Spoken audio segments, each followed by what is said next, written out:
dalam ramai-ramai orang yang duk solat tarawih tu, ada yang solat tarawih dia tak ada pahala, sia-sia ya.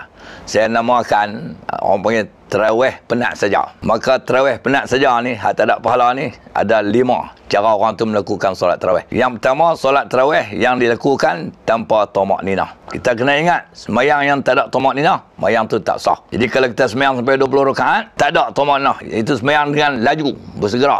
Macam mana kita tengok video hak orang Indonesia sembahyang 8 minit 20 rakaat tu.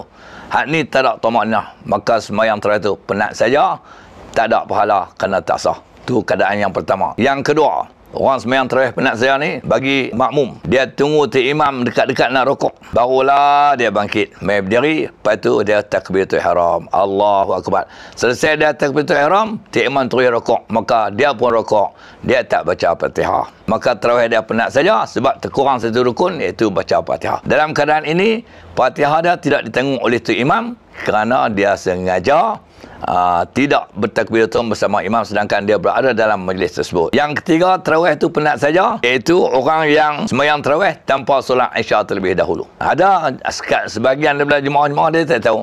Dia mai-mai masjid surau, dia tengok orang dah mula sembahyang tarawih, dia tak sembahyang Isya, dia terus sembahyang tarawih. Akhirnya jemaah tanya ada, kamu sembahyang Isya tadi? Dia tak apalah, Isya sekali balik sembahyang di rumah.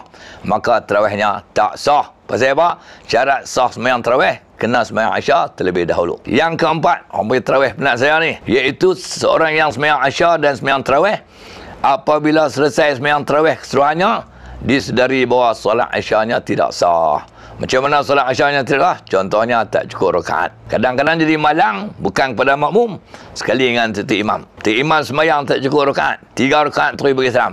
Makmum siapa pun tak tegur. Elok dah habis sembahyang Isya, terus sembahyang tarawih. Habis sembahyang tarawih, barulah ada seorang makmum atau 2-3 makmum tegur. Tu imam sembahyang Isya tadi perasan 3 rakaat. Tu imam kata, oh sungguh juga, baru saya perasan. Dia sedar sembahyang Isya 3 rakaat. Maka sembahyang Isya tak sah. Bila sembahyang Isya tak sah, macamlah tak sembahyang Isya. Lepas tu lepas sembahyang tarawih, hak tu orang penat saja. Sebab itu, kalau kita sembahyang jemaah ni, kalau makmum menyedari kesalahan imam yang boleh menyebabkan solat itu batal, tegur cepat-cepat. Jangan dibiarkan tu imam bagi salam dengan solat yang batal itu. Segi sembahyang tarawih penat saja orang panggil. Dan yang kelima, iaitu sembahyang tarawih yang tidak mencapai bilangan rakaat yang minima. Bilangan rakaat yang minima, jumhur ulama bersepakat bahawa minima bilangan rakaat sembahyang tarawih adalah 8 rakaat. Ada orang datang masjid lambat, malam tu masjid tu buat 8 rakaat saja, dia pun terus sembahyang Isya dengan ikut tu imam tarawih tu, dia tumpah 2 rakaat tarawih tu.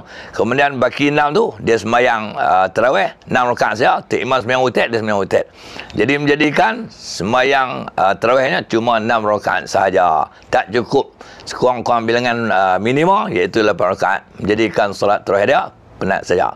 Inilah penjelasan yang disebutkan kepada pendengar-pendengar sekalian. Jangan kita melakukan solat tarawih penat saja, kerana lebih baik tak sembahyang daripada sembahyang tak dapat pahala. Wallahu a'lam.